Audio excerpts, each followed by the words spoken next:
마음이 열려야 하늘이 열린다라고 하는 제목으로 여러분과 함께 하나님의 말씀 나누기 원합니다. 우리의 마음이 열려야지 하나님의 나라를 볼 수가 있어요. 마음이 닫혀 있으면 하나님의 말씀도 눈에 들어오지 않고 하나님의 일하시는 것도 눈에 들어오지 않아요. 그러니까 우리 마음의 문에 잠겨진 열쇠가 풀어져야, 그래서 마음의 눈을 뜨고 앞에 나타나는 현상들을 말씀의 눈으로 하나님의 나라라고 하는 관점에서 바라볼 때에 비로소 하나님의 나라가 열릴 수가 있는 겁니다. 우리가 기도를 하여도 응답이 더딘 것 같고, 하나님을 찾아도 하나님께서 내려주시는 그 어떤 은혜를 맛볼 수 없다라고 하는 것들이 느껴질 때, 우리는 항상 우리의 마음이 닫혀 있지는 않은지, 우리의 마음이 자물쇠로 꽁꽁 잠겨져 있지는 않은지 우리가 점검을 해야 된다고 하는 것이에요. 우리 생각이 얼마나 고정되어 있고 우리 생각의 틀이라고 하는 것에 갇혀서 하나님의 말씀을 바라보지 못하고 하나님의 일하심을 바라보지 못하고 하나님의 역사심에 순종하지 못하고 있지는 않은지, 이런 것들을 우리가 항상 점검할 필요가 있다는 겁니다. 고넬료가 베드로를 청하여서 베드로에게 말씀을 듣고, 베드로는 고넬료의 집에 들어가서 고넬료에게 하나님의 말씀을 선포하는 일이 벌어진 후에 유대인 성도들과 사도들은 그 소문을 듣고 나서 격분할 수밖에 없었어요. 왜냐하면 아직 이들은 이방인들에게도 하나님의 구원이 임할 것이다라고 하는 것을 기대하지 않았었거든요. 구원은 유대인들에게만 한정될 것이다라고 생각을 했었기 때문에 이방인과 함께 유대인이 교제를 했다라고 하는 사실, 이 사실은 그들에게 충격이었고, 또 그것이 베드로였다라고 하는 사실이 더욱더 큰 충격을 준 겁니다. 그래서 베드로에게 이제 따지기 시작하는 거죠. 왜 이방인의 집에 가서 내가 먹었느냐라고 하는 것을 따지기 시작하는 겁니다. 그런데 그들은 사실 소문을 들었어요. 베드로가 고넬료의 집에 들어가서 말씀을 전할 때에 이방인들이 말씀을 받았다라고 하는 소문을 들었거든요.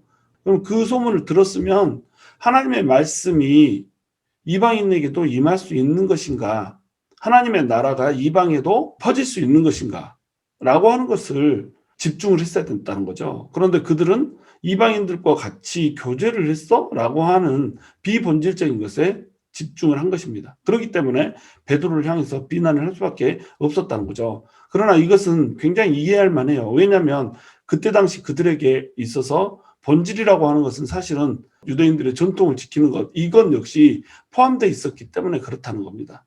예수님께서 그토록 너희들의 전통을 깨고 하나님의 말씀에 너희들의 마음을 내어드리라라고 말씀을 전하였음에도 불구하고 이들은 아직 그러한 마음을 갖출 수가 없었던 거예요. 그러니까 베드로를 비난을 하는 겁니다.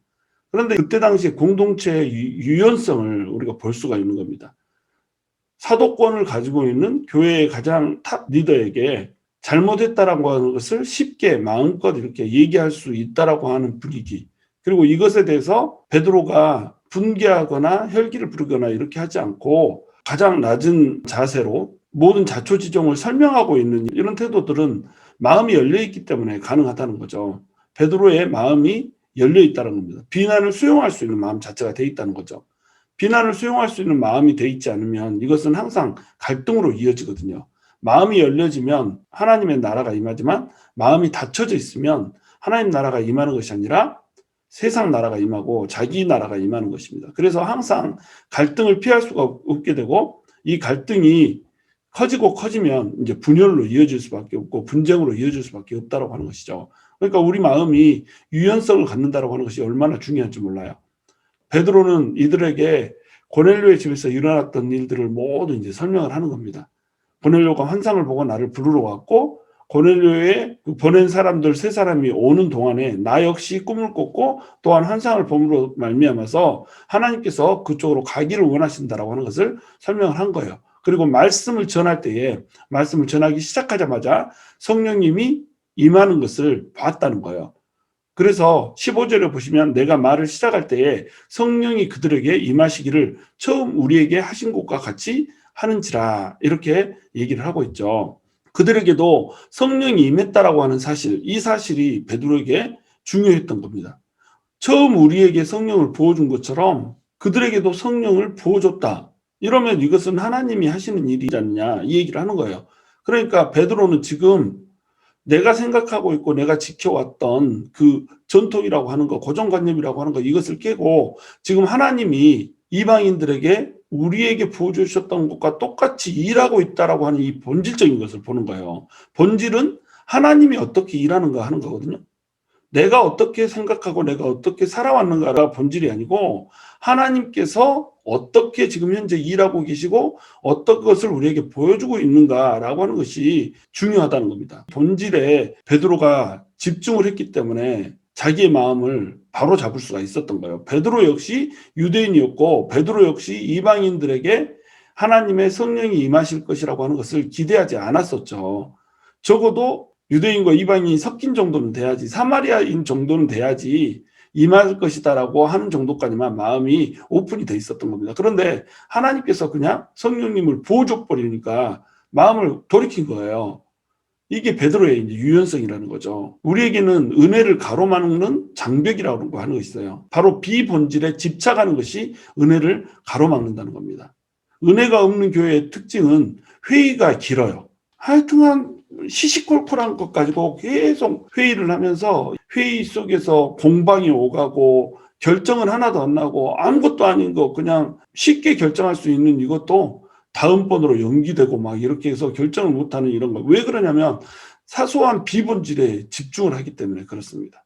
말씀이 부족하고 기도가 부족하고 찬양이 부족할수록 이 회의는 길어질 수밖에 없어요. 예를 들어서 우리가 뭔 일에 대해서 결정을 해야 된다라고 하고 모이면 사실은 기도가 절반, 회의가 절반 이렇게 돼야 되는 거예요. 기도와 찬양이 더 길어야 된다는 겁니다. 그리고 하나님의 인도하심을 구하면서 하나님이 원하시는 결말이 무엇인가, 하나님이 방향을 무엇으로 지정해 주시는가, 이것을 우리가 구해야 되는데 사실은 그것을 구하는 것이 아니라 다 사람의 생각, 사람의 결정 이런 것들로 하려다 보니까 회의가 길어지는 거예요. 성령님이 역사하지 않는 교회, 성령님이 인도하지 않는 교회의 특징은 뭐냐면 사업 수완이 교회를 인도를 합니다. 교회가 기업체인지 회사인지 아니면 하나님의 전인지 알아볼 수가 없어요. 그리고 정치적 능력이 교회를 지배를 해요. 목사님이 얼마나 정치적 수완이 좋은지에 따라서 교회의 방향이 결정되고 또한 교회의 갈등이 해소되고 이렇게 된다는 겁니다. 그런 식으로 되면 안 되거든요. 성령 충만함 때문에 교회가 평화로워야 되거든요. 근데 목사님의 또는 장로님들의 정치적 투안 이것으로 인해서 교회의 어떤 질서가 유지되고 이런 식으로 되면 안 된다는 거죠. 그것은 오래 갈 수가 없어요. 사람이 완벽하지 못하기 때문에. 또한 말씀에도 심리학적인 요소들, 성공, 처세술에 대한 요소들 이런 것들이 자꾸 끼어들어가게 되고 성도들도 이런 말씀을 선호하게 되고 바라보게 되고 이렇다는 겁니다. 이런 말씀에 막 감동받아요. 어떻게 하면 출세할 수 있는가? 성경에서 얘기하는 출세 비결 5가지 막 이런 거 하면은 막 환장을 하잖아요. 하드코어 말씀을 딱 레디컬하게 전하면 별로 인기 없어요. 현재 이슈가 되는 것들에 대해서 타이틀도 자극적으로 걸어놓고 막 이러면 이것이 인기가 있고 사람들의 마음을 끌거든요. 이런 것들이 전부 다 비본질이라는 겁니다. 이런 비본질에 집착하면 은혜가 가로막힌다는 거예요. 은혜 없이 딱딱하게 생명을 잃어버린 유대교의 모습과 똑같은 모습으로 신앙생활을 하게 된다는 겁니다. 은혜가 없는 종교가 얼마나 사람을 고통스럽게 하고 사람을 멍해에 빠뜨리게 하는지 사람들이 알지를 못한다는 거죠. 베드로는 비본질이 아니라 본질에 집중했어요. 전통이라고 하는 것, 내 생각이라고 하는 것, 판단이라고 하는 것 이것에 집중하지 않고 하나님의 일하심이라고 하는 본질에 집중을 했다는 겁니다. 그러니까 고넬료에게 은혜를 부어주시기 원하는 그 상황에서 하나님께서 일하실 수 있도록 마음껏 하나님을 제한하지 않고 내어드린 거예요. 그 자리에서 베드로가 뛰쳐나왔다라고 생각을 해보세요. 이방인의 집이기 때문에 안 들어갔다고 생각을 해보세요. 그러한 유연성이 없는 상태로는, 그래서 하나님의 일하심을 무시하는 상태로는 절대로 하나님의 나라가 확장되지 못하죠. 이방인들에게 말씀이 퍼지고 이방인들도 구원을 받아야 된다고 하는 것이 하나님의 뜻인데 자기 고정관념에 만약에 베드로가 갇혔었다고 한다고 생각해 보세요. 고넬료에게 베드로를 통해서 말씀이 임하는 것, 이것이 하나님의 뜻이었는데 이 뜻이 이루어지지 못해버리잖아요. 그렇기 때문에 비본질이 아닌 본질에 집중을 해야 된다는 거예요. 비본질은 우리가 가지고 있는 생각, 우리가 지켜온 전통, 우리가 해온 우리의 습성들, 태도들 이런 것이 비본질이에요. 전부 비본질입니다. 본질은 뭐냐면 하나님이 어떻게 일하시는가, 하나님이 뭐라고 말씀하시는가, 하나님이 어디로 끌고 가는가, 이것이 본질이라는 거죠. 하나님의 나라가 본질이라는 거죠. 16절에 보시면 내가 주의 말씀에 요한은 물로 세례를 베풀었으나 너희는 성령으로 세례를 받으리라 하신 것이 생각났노라. 말씀으로 돌아가죠. 말씀의 눈으로 현상을 바라봐야 된다는 겁니다. 그래야지 마음이 열릴 수가 있다는 거예요. 내 생각으로, 내 판단으로 현상을 바라버리면 이 현상은 하나님의 입장에서 풀어지는 것이 아니라 내 생각의 입장에서 풀어지는 겁니다. 고넬료에게 성령이 임하는 거, 이것을 보면서 베드로는 말씀을 떠올리는 거예요. 주의 말씀에 요한은 물로 세례를 베풀었으나 너희는 성령으로 세례를 받으리라 하신 이 말씀이 베드로에게 생각이 났던 거예요. 베드로가 물로 세례를 베푸는 그 요한의 세례보다도 성령으로 세례를 베푸시는 예수님의 성령 세례라고 하는 것을 더 본질적인 것으로 봤다는 거예요. 말씀의 눈으로 이것을 현상을 바라보지 못하면 어떤 절차를 거쳐야 되냐면 이방인이었던 고넬료가 먼저 유대인으로 회심을 해야 되는 겁니다. 이방인에서 유대인으로 받아들여지는 그 전통을 행해야 되는 거예요. 그런데 고넬료는 백부장이잖아요. 로마의 백부장인데 로마의 백부장이 로마인이 아니라 유대인으로 귀화를 한다고요? 유대인으로 귀화하고 나서 그리고 나서야 그리스도인으로 받아들여져야 된다는 겁니다. 이방인이 유대인으로 받아들여질 때는 항상 물 세례를 받아야 됐거든요. 요한이 물로 세례를 베풀었으나 예수님께서는 성령으로 세례를 베푸실 거라고 하는 이 말씀을 붙들지 않았으면 어떻게 됐을까요? 고넬료에게 너는 유대인으로 먼저 회심해라라고 하는 그러한 강요를 했을 거라는 거죠.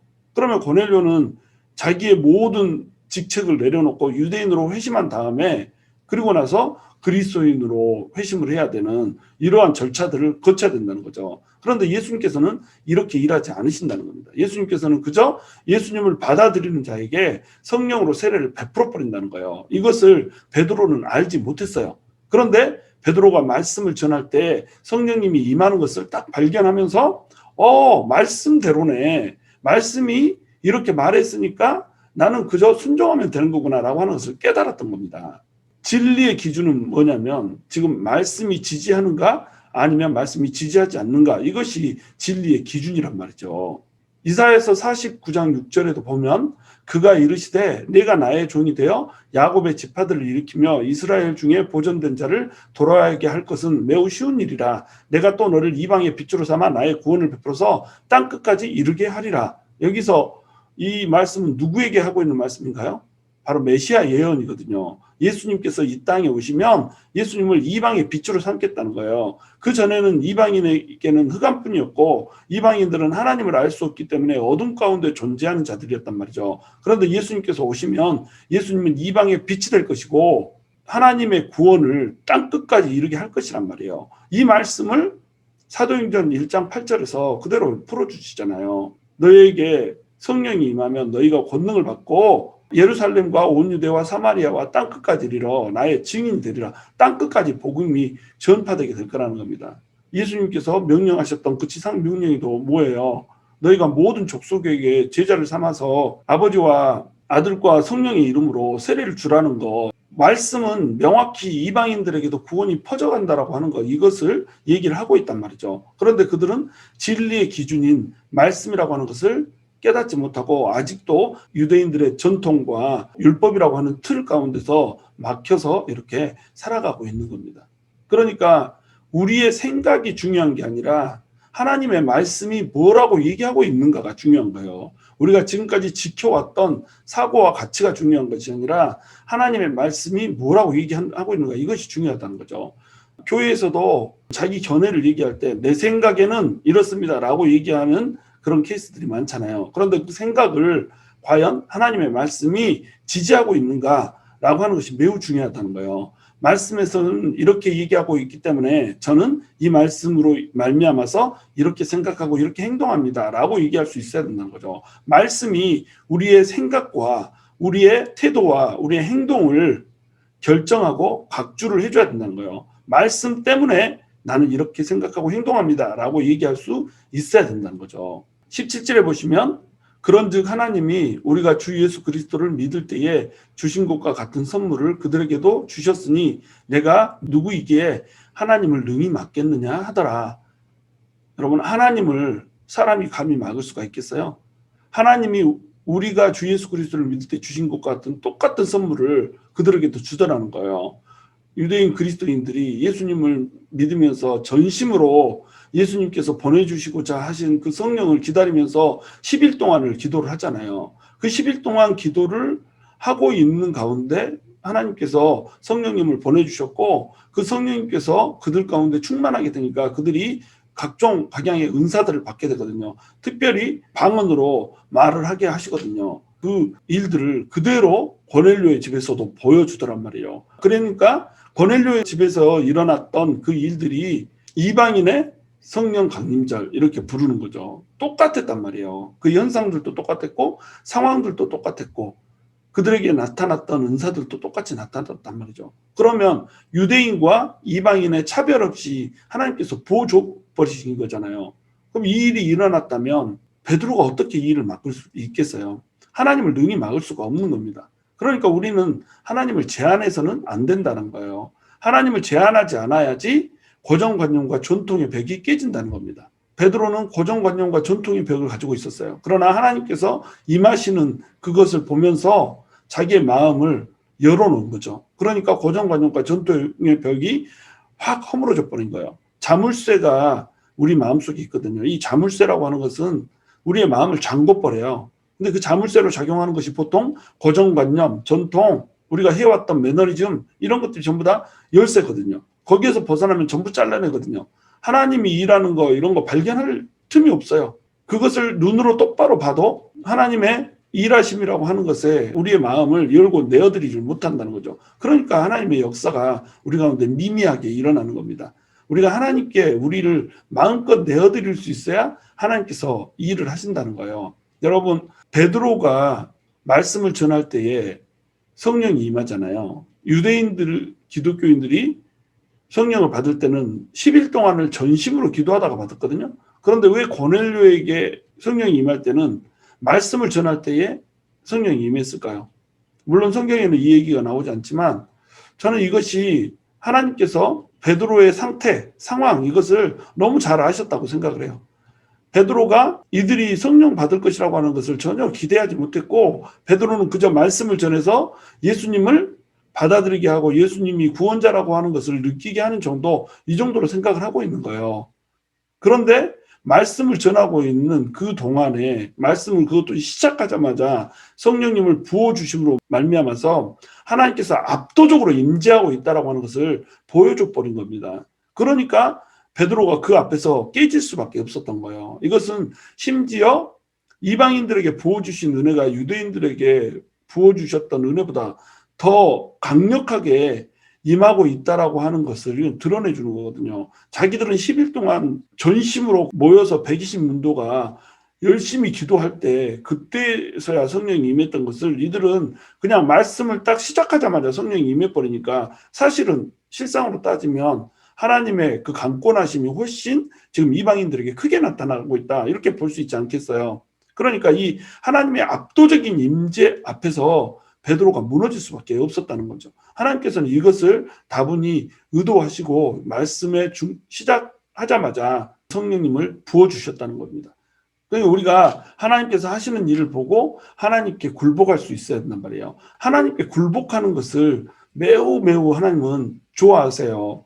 하나님을 왕으로 모시고 하나님께서 하시는 대로 내버려 두는 이런 사람을 좋아하시고 그런 일 가운데서 하나님께서 그 마음을 치유하시기도 하시고 그 마음을 다스려 주시기도 하시고 그 마음에 가로막혀 있었던 하나님에 대한 장벽이라고 하는 것들을 모두 거두어 버리는 이런 일들을 하나님께서 하신다는 겁니다. 그러므로 우리는 하나님을 결코 제한해서는 안 된다는 거예요. 우리 틀 속에 하나님을 가둬놓고 하나님이 이런 분이셔. 하나님은 여기까지만 일하셔. 하나님은 이런 일까지는 안 하실 거야. 이런 것들을 우리는 해서는 안 된다는 거예요. 내가 누구기에 감히 하나님을 능히 맡겠어요. 하나님께서 하시겠다라고 하면 모든 거 하는 겁니다.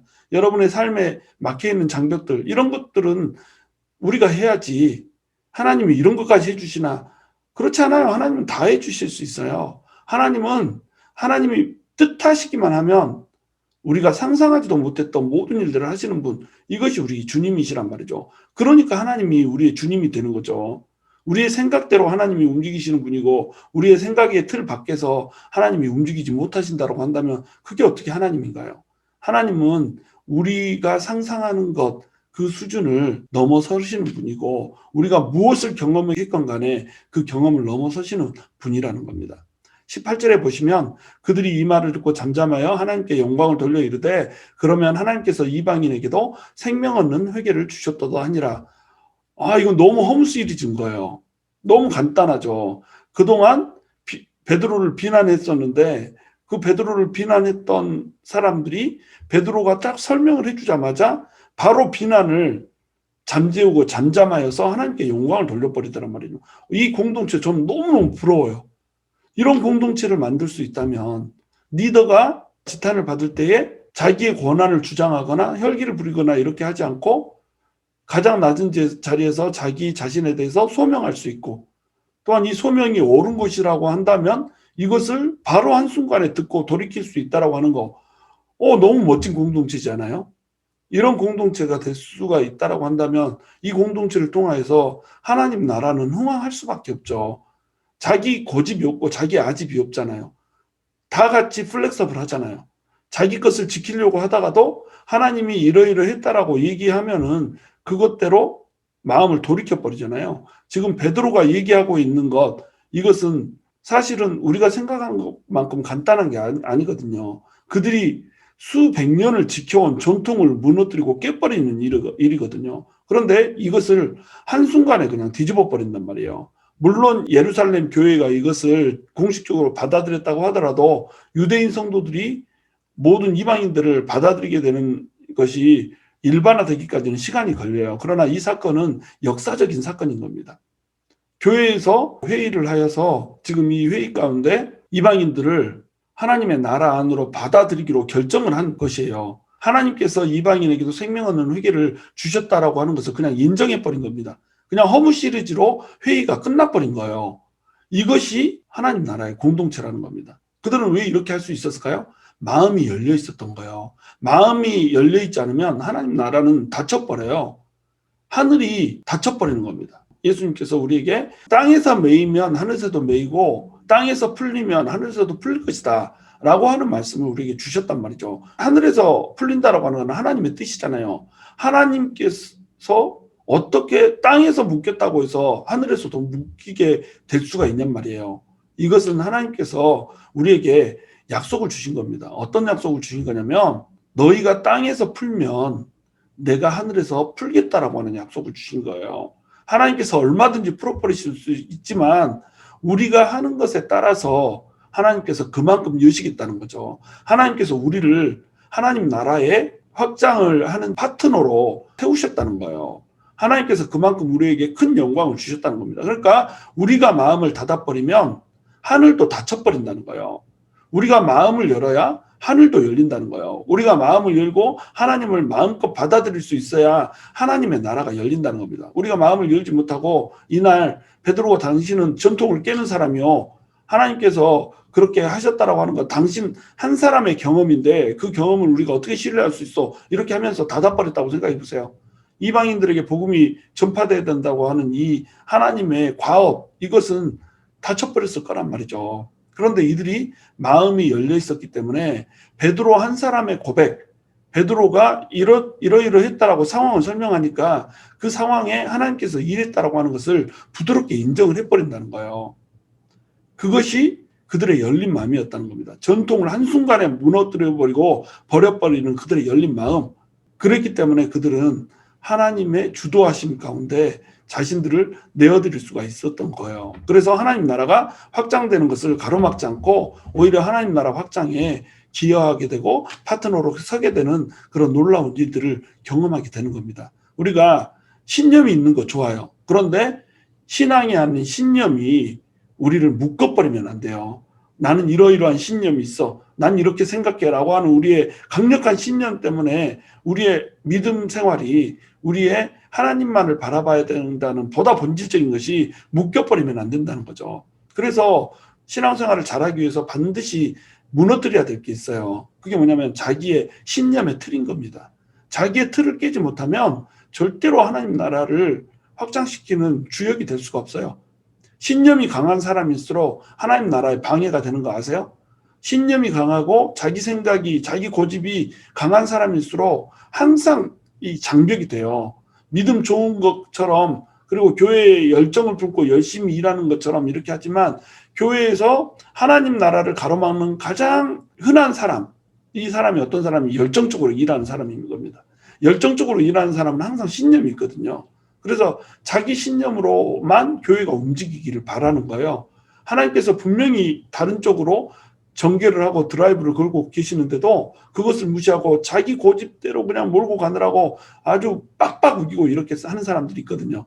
이러면 그 사람은 그냥 걸림돌일 뿐인 거예요. 이 사람을 통해서 하나님 나라가 펼쳐지는 것이 아니라 오히려 하나님 나라가 막히게 되고 교회가 화합하는 것이 아니라 갈등하고 분쟁하게 된다는 겁니다.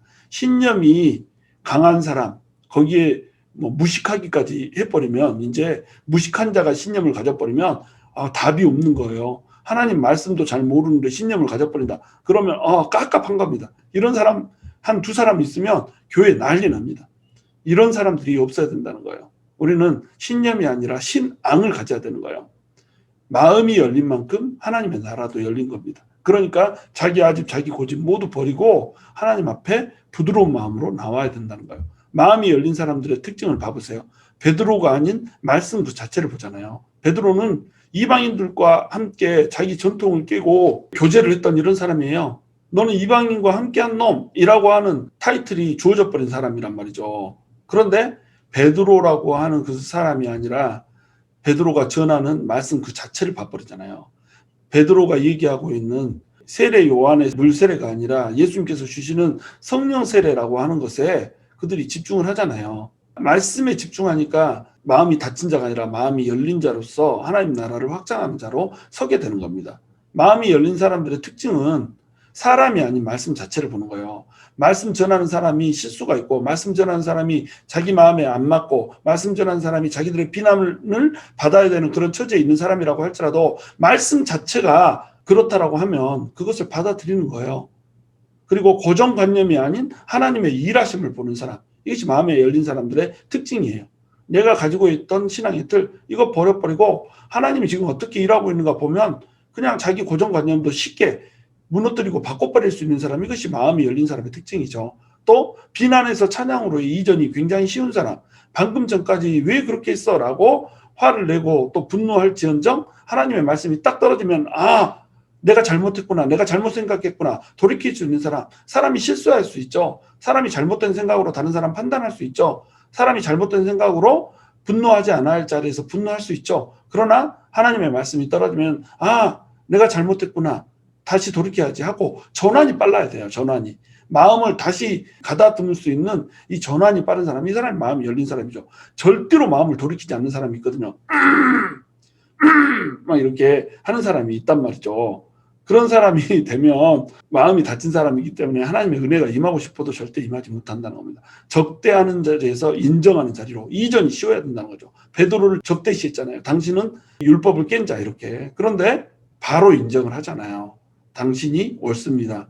당신이 경험한 것, 이것이 하나님의 일이었군요 라고 바로 이전을 해버려요. 내가 그동안에 생각해왔던 거, 이런 것들이 설득당하는 걸 사람들은 전부 싫어하거든요. 사람들은 전부 설득당하기를 싫어해요. 그래서 한번 딱 갈등이 생기면 내가 틀렸다는 거 알면서도 이렇게 전환을 못 하거든요. 이러니까 문제라는 겁니다. 서로 갈등이 생겼는데, 갈등이 생기면 두 쪽 다 틀릴 수도 있고 한쪽이 오를 수도 있거든요. 한쪽이 오르면 이 한쪽은 내가 틀렸습니다라고 바로 전환할 수 있어야 된다는 거예요. 그리고 손잡을 수 있어야 된다는 겁니다. 이것이 하나님의 사람이죠. 하나님의 사람은 마음이 열려야 되는 겁니다. 마음이 열릴 때 하늘이 열리고, 하늘이 열려야 하나님 나라가 이루어지는 거예요. 그리고 하나님 나라가 이루어져야지 우리의 삶도 평온해지고, 우리의 삶 가운데서도 하나님의 인도하심 가운데 풍성함과 번영함이 우리에게 임할 수가 있다는 거예요. 우리가 우리의 모든 마음에 그런 장벽들을 깨트리고 마음이 열려서 하늘 문까지도 열게 되는 그런 은혜가 있기를 원해요. 우리 마음 문을 열고 하늘 문을 열어 제치는 그러한 사람들이 될 수 있기를 주님의 이름으로 축원합니다.